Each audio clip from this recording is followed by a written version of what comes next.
Jawabannya sederhana. Karena kita membandingkan diri kita dengan orang-orang lain, atau nggak usah diri kita deh, kita membandingkan nasib orang beriman dengan nasib orang yang tidak beriman, sama-sama menggunakan dunia. Padahal Allah tidak banyak berjanji urusan dunia kepada orang beriman. Kalau mau ngebandingin, bandingkanlah orang beriman itu dengan akhirat dan orang yang tidak beriman dengan dunia. Dia dapat apa di dunia, kita dapat apa di akhirat, itu baru imbang perbandingannya. Kalau kita ngebandingin dia dapat apa di dunia, saya dapat apa di dunia, itu perbandingan yang gak matematis menurut Islam, gak logis menurut iman. Baru logis kalau kita ngebandingin, dia orang misalnya riba, terus dia bisa beli aset sekian, saya gak riba, dapat apa nanti di akhirat, itu baru logis tuh menurut iman. Cuman kalau kita hitung-hitungan, dia kok mengawali usahanya dengan cara riba, saya dengan cara yang lebih syar'i, kok dia dapat sekian aset saya enggak, ini secara hitung-hitungannya aja pertanyaannya udah salah sehingga tidak ada jawaban. Jadi kalau pertanyaannya udah salah, tidak ada jawaban. Makanya yang harus diperjelas dulu pertanyaannya, baru nanti ketemu jawabannya. Saya mau sharing sebuah kisah nih tentang dua orang laki-laki Bani Israel. Satu ahli surga, satu ahli neraka. Yang satu mukmin, yang satu kafir. Yang kedua laki-laki ini juga sempat dikisahkan oleh Allah di dalam surat Al-Kahfi. Nanti teman-teman yang rajin baca Al-Kahfi pada hari Jumat bisa cek tuh. Salah satu kisah di surat Al-Kahfi itu kisah dua laki-laki Bani Israel, yang satu kaya, yang satu miskin, yang satu kafir, yang satu mukmin. Ceritanya dua orang laki-laki Bani Israel ini sama-sama Allah karuniai rezeki sebanyak 4.000 dinar. Sekarang 1 dinar itu kurang lebih sekitar 2,5 juta. Jadi ada 4.000 di dinar. Lalu laki-laki kaya, laki-laki kafir, laki-laki yang tidak beriman, membeli sebuah rumah yang sangat bagus di puncak bukit dengan view yang luar biasa, dengan harga 1.000 dinar. Sehingga kemudian dia datang kepada temannya yang mukmin, dia bilang, yuk ke rumah saya tunjukin rumah baru saya. Datang nih ke rumah baru laki-laki yang tidak beriman. Pas ngelihat dari gerbangnya luar biasa, tamannya luas, ada rusanya, ada kijangnya, ada marmutnya, ada segala macamnya, ada onta, ada kuda, lengkap aja tuh. Ini rumah atau kebun binatang ya? Pokoknya rumahnya keren aja. Terus laki-laki beriman nanya, ini rumah baru? Ya. Berapa kamu belinya? 1.000 dinar. Bagus kan? Bagus. Ya udah kamu beli atau 1.000 dinar. Ini rumah kayak gini banyak nih masih dijual. Akhirnya laki-laki mukmin ini pulang. Malam harinya dia sholat, kemudian dia berdoa, ya Allah, sahabat saya sudah membeli sebuah rumah yang besar, rumah yang bagus dengan harga 1.000 dinar. Maka besok saya ingin membeli itu di surga dengan cara bersedekah 1.000 dinar. Maka berikanlah untuk saya rumah yang lebih bagus di surgamu ya Allah. Dia sedekah 1.000 dinar. Lalu besoknya ketemu sama temannya yang tidak beriman, nanya, udah beli rumah? Udah. Di mana? Nggak dekat dengan rumah saya, jauh kata dia. Di mana itu? Di surga. Hah? Caranya gimana? Sedekah. Wah, kamu mah orangnya fanatik lah, istilahnya sok soleh lah, apalah segala macam, Pak Haji. Diledekin aja tuh. Diledekin. Taulah yang udah hijrah kan gitu ya, suka ada istilah-istilah ngeledekin. Ya udah hijrah, anak masjid, apa istilah-istilahnya. Diledekin gara-gara dia bersedekah 1.000 dinar. Sebagai ganti temannya yang membeli 1.000 dinar itu bisa beli rumah yang besar. Diledekin terus. Setelah berlalu sekian lama, kemudian laki-laki yang pertama ini yang tadi tidak beriman nikah. Istrinya tuh cantiknya luar biasa, usianya ABG, cantik. Setelah selesai dia lamar, nikah, pas hari pernikahan ngundang temannya yang beriman. Datang ya ke acara pernikahan saya. Acaranya tuh weddingnya itu ada IO-nya, IO terkenal, paling terkenal di situ. IO Bani Israel. Paling. Jadi wedding wedding organizer-nya Bani Israel. Kan orang Bani Israel mah, orang Yahudi ini kalau bikin acara tuh luar biasa ya. Kayak mereka bikin Tomorrowland segala macam kan. Jadi bikinlah wedding organizer ini bikin acara wedding yang luar biasa, menghabiskan berapa? Kalau sekarang mungkin di TV-TV itu suka diumumin biaya weddingnya itu berapa miliar kan, suka gitu tuh. Nah dia ngumumin. Atau kalau nggak dia umumin pun orang-orang bilang, tahu nggak itu acaranya habis berapa? 1.000 dinar. Habis 1.000 dinar. Dia nanya, ini emang habis 1.000 dinar? Ya, maharnya 1.000 dinar. Mahar si cewek cantik. Cewek paling cantik di kota itu aja. Tidak ada lagi cowok kecuali pernah suka sama tuh cewek. Tapi dia dapat gara-gara punya uang 1.000 dinar. Saya pernah guyon sama istri saya, nanti kalau anak kita nikah, maharnya nggak usah mahal-mahal, 2 miliar aja. 1 miliar buat dia, 1 miliar buat bapaknya. Nah, 1.000 dinar. Udah gitu dia pulang nih orang beriman. Malamnya dia tahajud, dia berdoa kepada Allah, ya Allah, teman saya udah nikah, dan saya mau masih gini aja. Tuh ya, ini pedoman buat teman-teman ya. Kalau ada yang ngasih kartu undangan, tanya maharnya berapa? Maharnya 10 juta. Waduh, saya pas nih 10 juta. Bilang ke Allah, ya Allah, sama kayak dia, saudara saya, teman saya udah menikah dengan mahar 1.000 dinar, dan saya masih punya. Saya ingin melamar bidadari di surga dengan 1.000 dinar. Nikahkanlah saya dengan bidadari paling cantik di surga, ya Allah. Ini 1.000 dinarnya, sedekah 1.000 dinar. Temannya punya anak, ceritanya pas lagi reuni SMP gitu ya. Lagi reunian, tanya, kok masih sendiri aja? Enggak sendiri, cuma nggak dibawa. Itu trik menjawab pertanyaan yang nyelekit tadi. Loh, kok kamu sendiri, nggak ditemenin sama si dia? Enggak, lagi nggak enak badan. Nggak dibawa katanya. Loh, kok nggak dibawa? Soalnya masih di surga. Udah aja. Oh, di surga gimana caranya? Sedekah 1.000 dinar. Wah, lo benerannya keterlaluan lo. Udah habis-habisan dibully. Dibully habis-habisan gara-gara dia nggak melamar cewek dengan 1.000 dinar, malah pakai sedekah untuk melamar bidadari Hurul Ain. Baca surat Ar-Rahman paragraf terakhir tentang Hurul Ain. Fihinna qasiratut tarfi lam yatumithunna insun qablahum wala jan. Gak ada manusia yang kayak gitu. Qasiratut tarf, cewek yang matanya besar tapi sayu. Matanya besar tapi sayu. Kalau mata saya kecil, matanya besar tuh. Orang sekarang kan banyak pengen mata besar, sampai diedit dulu di berapa tuh aplikasi teh. Nah itu di Fotoras lah, apalah, diedit supaya matanya disobek dikit bagian ininya jadi besar gitu ya. Dikasih eyeshadow, dikasih apa segala macam supaya matanya besar. Kenapa? Mata besar itu simbol dari kecantikan. Makanya bidadari itu bahasa Arabnya Hurul Ain, yang matanya besar. Lam yatumithunna insun qablahum walajan. Belum pernah disentuh. Disentuh doang loh ya, bukan yang lain. Cuma disentuh aja, belum pernah oleh manusia dan jin. Murni, asli, original. Belum pernah dilihat oleh siapapun, benar-benar tersimpan. Kannahunnal yakut wal marjan, seolah-olah mereka itu adalah yakut wal marjan, mutiara yang wangi. Udah mutiara, wangi pula. Yakut wal marjan. Bukan Yakult yang diminum sehari, itu ya. Yakult beneran. Ditambah lagi nanti di ayat yang lain, fihinna khairatun hisan. Perempuan yang khairat. Khairat itu artinya banyak anak, subur. Dan di surga itu orang berkeluarga dan beranak pinak. Sehingga seseorang ketika pengen punya anak, langsung punya anak, tidak perlu 9 bulan hamil. Dan gak perlu juga sesar. Udah aja lahir.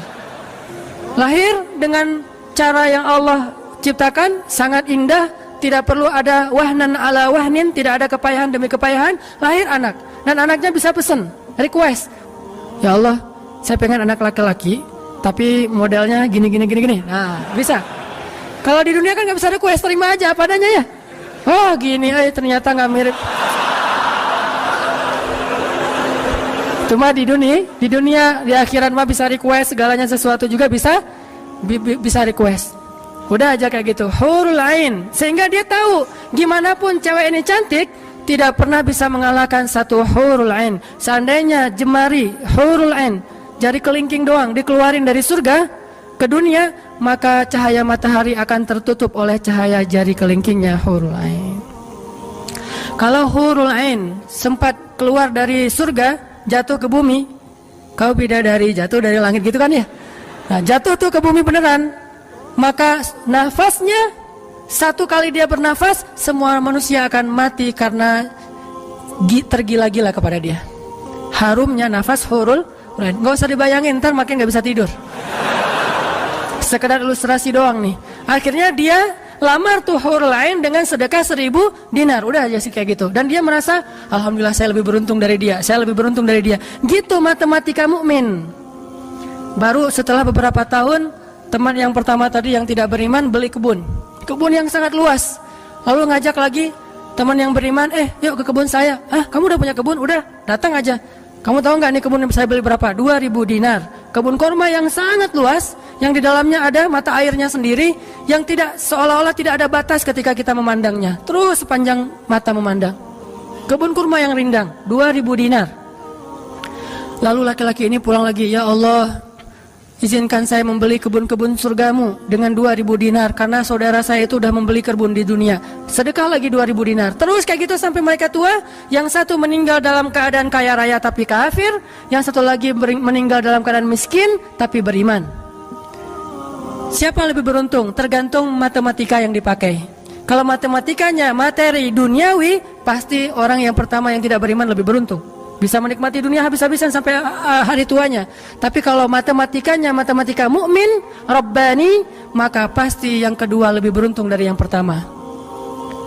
Nanti setelah mereka meninggal, ini ceritanya panjang sekali dan kemudian jadi salah satu tafsir dari Al-Quran surat As-Saffat yang nanti kita baca. Di akhirat, kalau teman-teman tahu, kalau kita baca tafsir itu ternyata ya, di surga itu punya jendela. Kayak rumah punya jendela. Cuman saya nggak tahu seperti apa bentuk jendelanya, karena surga itu kata Nabi, ma la ainun ra'at wa la udhunun sami'at. Yang nggak pernah dilihat oleh mata, yang nggak pernah didengar oleh telinga, yang nggak pernah dibayangkan oleh imajinasi manusia. Yang jelas ada jendela itu di surga. Nah, jendela ini apa? Jendela ini dipakai untuk mengintip ke neraka.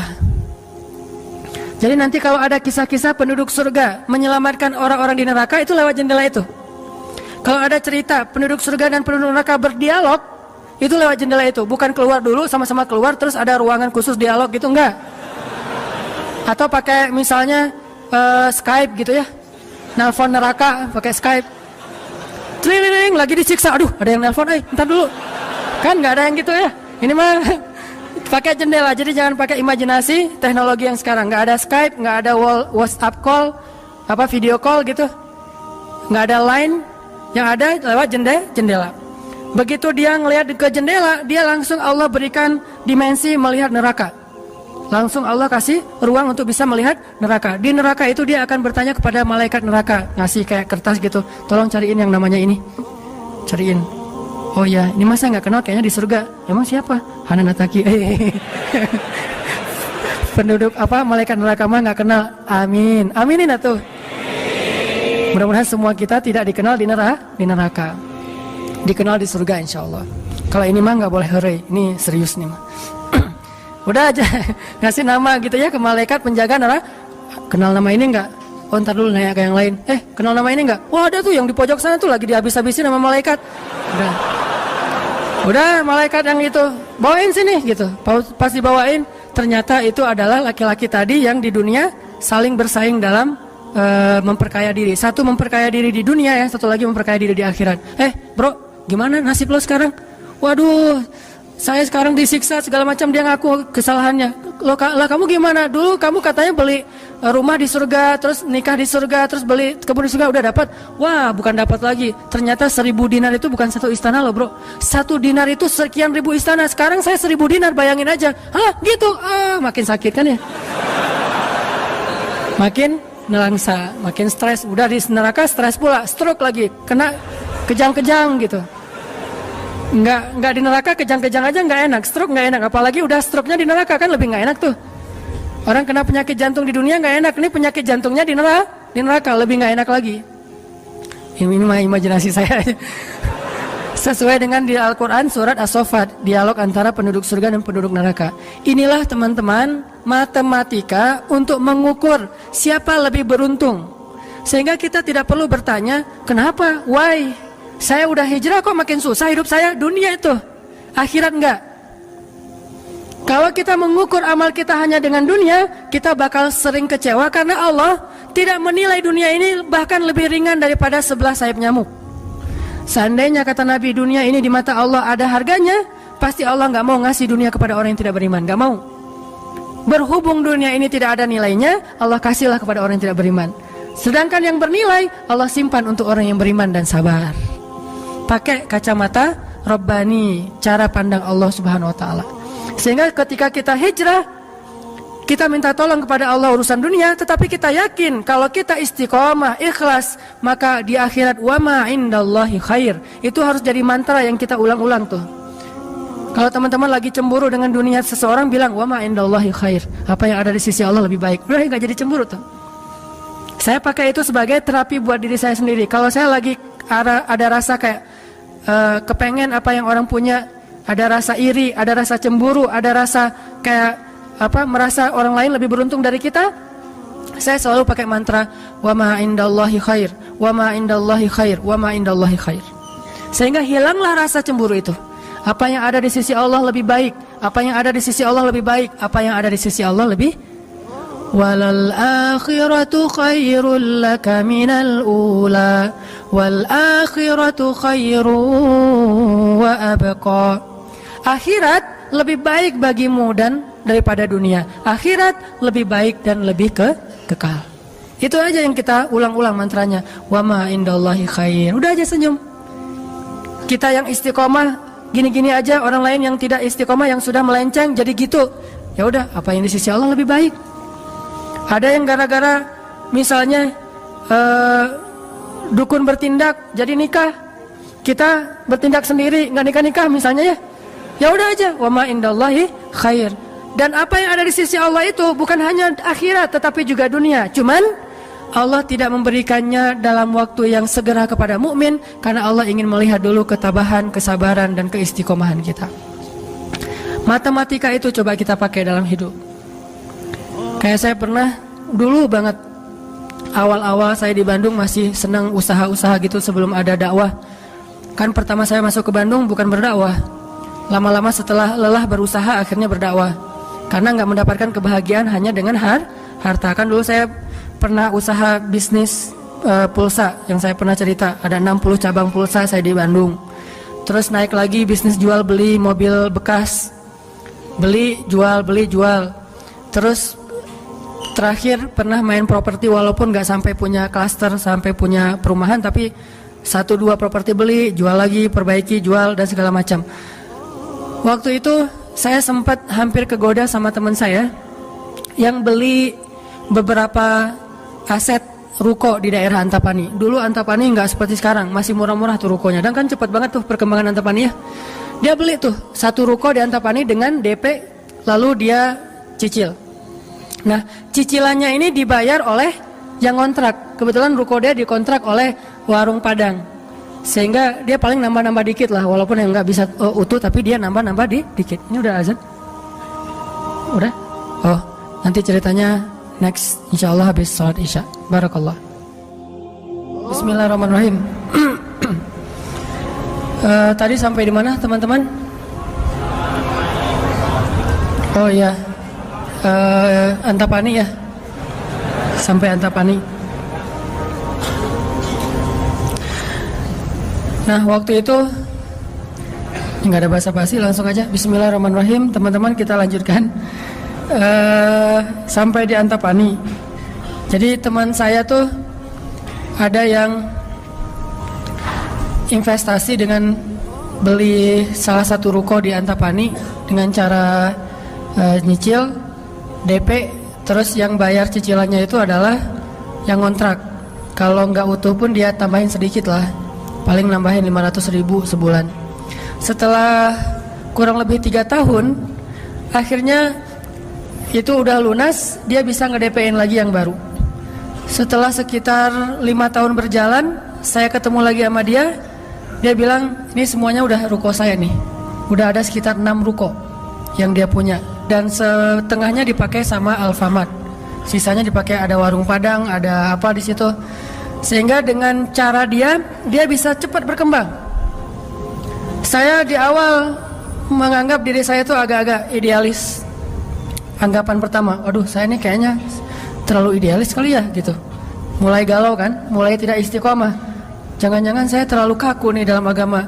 Lagi nyari-nyari dalil mana nih yang membolehkan gitu kan ya. Biasalah, apalagi ustadz kan bisa ngotak-ngatik gitu kan, sampai bisa menemukan dalil boleh, tapi nggak nemu. Akhirnya yang bisa menguatkan hati apa? Wa ma indallahi khair. Apa yang ada di sisi Allah lebih baik. Kalau mau kayak gitu, mungkin sekarang saya udah punya juga beberapa ruko.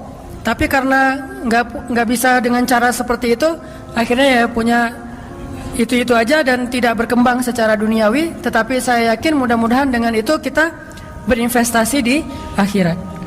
Makanya ini matematika harus jadi pola pikir kita, harus jadi mindset, persepsi kita dalam hitung-hitungan amal. Sehingga ketika kita belajar Islam, mulai bertaubat, mulai berhijrah, lalu Allah Subhanahu wa taala seolah-olah lebih memanjakan orang lain yang belum berhijrah, yang belum bertaubat daripada kita dengan dunia. Katakan wa ma indallahi khair. Apa yang ada di sisi Allah lebih baik. Katakan bahwa wal akhiratu khairun wa abqa. Akhirat lebih baik dan lebih kekal. Katakan walal akhiratu khairul laka minal ula. Dan akhirat itu lebih baik bagimu daripada dunia. Ini yang memotivasi kita untuk bisa istiqomah, sehingga kita tidak ngerasa dicurangin sama Allah Subhanahu wa taala. Karena Allah melihat balasan akhirat itu lebih baik daripada ngebalas di dunia. Sehingga Allah kalau sayang kepada seorang hamba, Allah menyediakan akhirat lebih besar daripada dunia untuk dia. Seandainya dunia itu adalah bentuk kasih sayang Allah, maka Allah sudah memberikan kekayaan dunia kepada semua nabi yang Allah cintai. Tapi nabi yang kaya itu sedikit. Rata-rata nabi itu susah hidupnya, apalagi setelah menjadi nabi. Nabi Muhammad sebelum jadi nabi hidupnya luar biasa kan? 40 tahun pertama, terutama 15 tahun pertama setelah menikah dengan Khadijah, gimana kehidupan Nabi Muhammad? Segalanya ada. Khadijah itu orang yang paling kaya, perempuan paling kaya di Mekah, menikah dengan Nabi Muhammad yang pintar dalam berdagang. Gak pernah Nabi rugi dalam berdagang, jujur tapi untung. Sehingga selama 15 tahun Nabi mau traveling kemana aja bisa. Traveling ke Syam bisa, traveling ke Yaman bisa. Syam dan Yaman itu jarak yang cukup jauh. Mau ngapain aja bisa. Punya ternak yang sangat banyak, punya kebun kurma yang luas sekali dan segala macam. Rumahnya rumah terbaik di kota Mekah. Hidup selama 15 tahun dalam kenikmatan. Begitu jadi nabi, langsung kayak terjun payung, cepat sekali. Sampai akhirnya Khadijah wafat ketika Nabi masih di Mekah, dalam keadaan hampir tidak punya warisan apa-apa. Jadi kurang dari 13 tahun jatuh miskin, fakir. Sampai ketika hijrah ke Madinah, Aisyah curhat. Apa kata Aisyah? Di rumah Rasulullah itu lebih dari 1 bulan tidak ada asap di dapur. Dalam keadaan tidak pernah masak selama berbulan-bulan. Soalnya kalau kita mah beli warung Padang, jadi nggak perlu masak ya. Kenapa itu rumah nggak pernah masak? Yalah, soalnya dia punya warung, jadi masaknya di warung, tinggal dibawa aja ke rumah. Nabi benar-benar nggak pernah masak tuh. Coba bayangin, pernah nggak Nabi bilang gini ke Allah, Allah lah, saya kan kerjanya sama Allah, kok malah jadi kayak gini, hidup saya jadi susah gini? Enggak pernah Allah Nabi mengatakan demikian. Kenapa? Karena Nabi tahu logikanya. Nabi benar dalam menggunakan logika hitung-hitungannya. Nabi tahu matematikanya, sehingga Nabi nggak pernah mengeluh ke Allah, kok saya sejak jadi Nabi jadi susah Allah? Katanya saya kekasih Allah, kok saya diperlakukan kayak gini? Nggak pernah Nabi ngomong kayak gitu. Kalau Nabi aja kekasih Allah, malah jadi susah gara-gara jadi kekasih Allah secara duniawi, tidak pernah mengeluh. Terus siapa kita mau mengeluh dan menuduh Allah dengan tuduhan-tuduhan yang tidak benar? Apakah kita merasa bahwa setelah kita berhijrah Allah harus memberikan kepada kita dunia yang di mata Allah tidak ada nilainya? Berarti kita meminta kepada Allah sesuatu yang tidak baik dan membuang sesuatu yang baik. Itulah yang dulu pernah dinasihatkan oleh Musa kepada Bani Israel di dalam surat Al-Baqarah. Coba teman-teman lihat di surat Al-Baqarah itu ayat 61.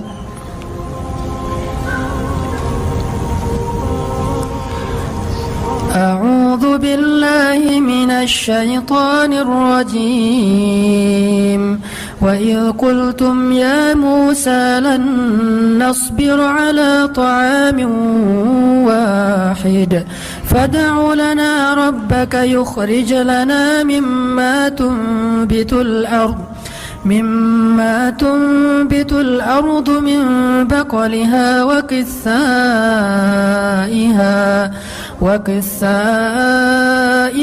وفومها وعدسها وبصلها. Apa yang terjadi? Ketika orang-orang Bani Israel hijrah ke Palestina, lalu mereka mengeluh di Palestina karena setelah mereka hijrah hidup mereka tidak menjadi lebih baik secara duniawi. Perasaan kata Bani Israel, sama aja deh. Sejak kita hijrah, sejak kita masuk agama Yahudi, sejak engkau datang Musa, sawaun alaina, nasib kami sama aja nih. Sebelum kamu datang dan setelah kamu datang, nasib kami tetap aja susah wahai Musa. Ini logika Bani Israel. Makanya banyak Bani Israel itu yang kufur kepada Allah karena pakai logika ini. Logika 2 tambah 2 4. Itu logika Bani Israel. Kalau dalam urusan agama, beda kalau dalam urusan matematika. Jangan bilang, "Dek, 2 tambah 2 berapa?" 4. Bani Israel. Jangan. Itu mah matematika. Kalau dalam urusan agama itu logika Bani Israel. Mereka selalu menghitung-hitung itu dengan logika matematika duniawi. 2 tambah 2 4. Sehingga mereka selalu mengeluh, "Ya Musa, sama saja nasib kami engkau datang dan engkau tidak datang dulu, sama-sama susah. Terus apa baiknya dengan kedatangan wahai Musa?" Mereka menghitung kebaikan itu hanya dari sisi materi saja. Padahal kedatangan Musa telah mengeluarkan mereka dari perbudakan kalau mau dihitung lebih jujur di urusan dunia. Kedua, dengan kedatangan Musa mereka akhirnya diselamatkan dari kejahatan dan kekejaman Firaun yang membunuh anak laki-laki mereka dan memperbudak anak perempuan. Apakah mereka lupa? Afala ta'qilun ya Bani Israel? Tidakkah kalian berfikir wahai Bani Israel? Ditambah lagi dengan janji Allah untuk Bani Israel, Allah bukakan langit dan bumi untuk Bani Israel. Bayangin Bani Israel lagi hijrah nih dari Mesir ke Palestina. Di tengah jalan haus. Musa haus ngadu. Hashtag semuanya viral, haus Bani Israel. Hashtagnya haus. Akhirnya Nabi Musa berdoa kepada Allah, "Ya Allah, beri mereka air." Keluarlah mata air satu untuk Bani Israel yang ada 12 suku. Berapa? 12 gitu? Lupa Ya gitu deh. Oh ini nih. Ya 12. Ithnata asyara aina. 12 suku. Pakai satu mata air.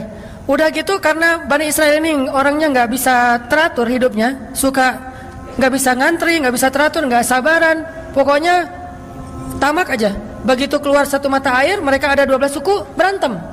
Ini gua duluan nih, siapa lo? Rame aja antara Bani Israel, cuma bahasanya saya nggak ngerti Ibrani, bukan siapa lo. Udah aja gitu, rame sesama Bani Israel. Akhirnya mereka ngeluh lagi, "Musa, masa sih satu mata air? Nih rebutan nih, daripada kita nanti rame, daripada putus silaturahim, doain dong, minta 12 mata air." Nabi Musa berdoa lagi. Akhirnya keluar 12 mata air. Dimanja banget sama Allah. Udah keluar 12 mata air, mereka minum. Jalan lagi, "Musa, dari kemarin kita makannya perasaan roti wae, gak ada daging gitu Musa?" Nanya daging. Ini kayaknya nih buffetnya nggak internasional nih, Asian food gitu, nasi gitu ya. Saya pengen sekali-kali dong Musa cari yang buffet yang international food gitu. Akhirnya Allah kasih menawassal, kasih burung datang sendiri untuk disembelih. Datang tuh burung terbang depan Bani Israel, nunduk langsung gini. Enggak. Coba, burung Bani Israel. Coba ada nggak burung kayak gitu sekarang? Bebek gitu ya. "Pak, hari ini kita masak bebek." "Oh boleh. Bebek." Datang sih bebek teh. "Yam, yaitu ayam datang. Nggak ada kan sekarang kan ya?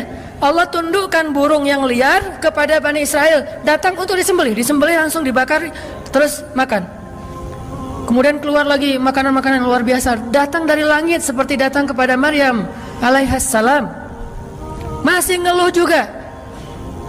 Terus jalan lagi, Musa haredang cenah. Panas, datang awan menaungi Bani Israel. Mana ada manusia, bangsa di muka bumi ini selain para nabi yang dinaungi awan sepanjang perjalanan coba, kecuali Bani Israel dan orang-orang modern yang pakai kendaraan udah tertutup ya. Kalau dulu mah Bani Israel kemana mereka pergi awan ngikutin. Wan, sana ya kata awan saya. Bukan si Iwan, awan. Udah aja jalan. Bani Israel mana? Kadang-kadang suka iseng, nih lihat ya awannya nih ikutin kita nggak ya? Lari, awannya ikut lari. Namanya Bani Israel iseng. Tapi Allah masih diakal-akalin sama mereka kan? Yang pernah saya cerita, disuruh bayar zakat, mereka katakan kami mah zakat 2,5% mah itu orang pelit lah. Kalau zakat mah nggak usah tanggung-tanggung 2,5%, 10% kan Islam 2,5%, Nasrani 10%, Bani Israel 100%. Hah? Sampai Musa aja kaget 100%. Benar gitu syariatnya 100%. Wah Musa 100% ya. Kami berani memberikan zakat 100%. Caranya gimana? Dikumpulin semua gandumnya, dilempar ke langit, terus dia bilang ya Allah ambil sesukamu, yang jatuh ke bumi itulah hak saya.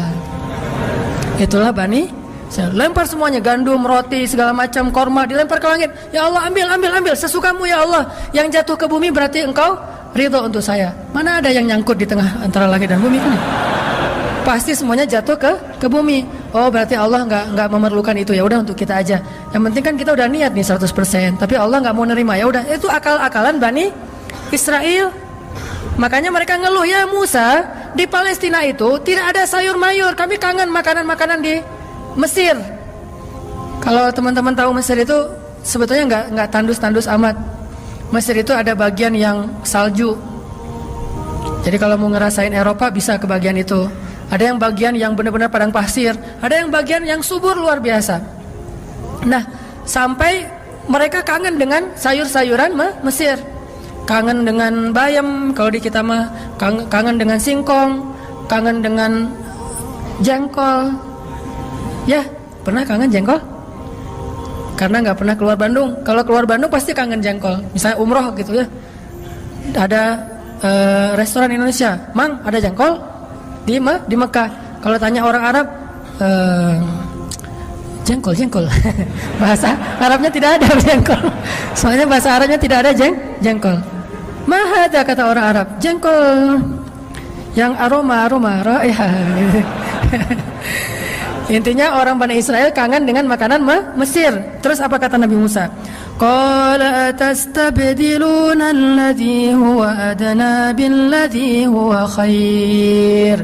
Apakah kalian meminta untuk menukar sesuatu yang buruk dengan sesuatu yang lebih baik? Maksudnya apa?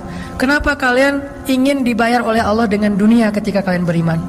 Kalau mereka Bani Israel itu kalau beriman hitung-hitungan banget. Habis beriman harus rezekinya berlimpah. Habis beriman harus terbebas dari segala masalah. Habis beriman harus dimanjain banget dunianya. Itu pola fikir Bani Israel. Sedangkan para nabi dan orang-orang yang beriman enggak kayak gitu cara berfikirnya. Setelah beriman Allah uji, maka mereka mengatakan ini untuk melihat apakah saya jujur dalam iman atau munafik. Seperti kata Bilal. Ketika Bilal beriman dengan qadarullah dia ketahuan imannya oleh tuannya Umayyah bin Khalaf. Lalu disiksa oleh Umayyah bin Khalaf. Setelah disiksa berhari-hari, Umayyah ngomong gini, Bilal, mana Tuhan kamu?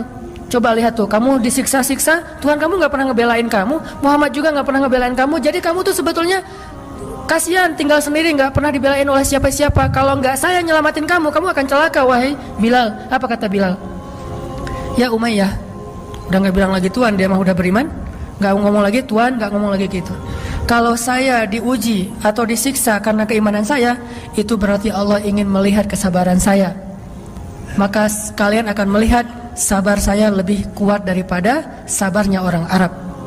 Karena orang Arab Mekah itu terkenal dengan keteguhan dan kesabarannya. Saya akan lebih sabar daripada laki-laki Arab dan akan lebih kuat daripada gunung Uhud. Bilal tahu itu. Jadi bukan, ya juga ya Umayyah, udah deh balik lagi aja kayak dulu. Enggak, Bilal mah gak ngomong kayak gitu. Kan orang suka pundung gitu ya, pundung fisabilillah. Baru hijrah Allah kasih ujian pundung. Aduh, sama aja udah hijrah nggak hijrah tetap aja nggak bisa dapat jodoh. Gitu kan. Akhirnya udahlah sekalian kayak dulu aja.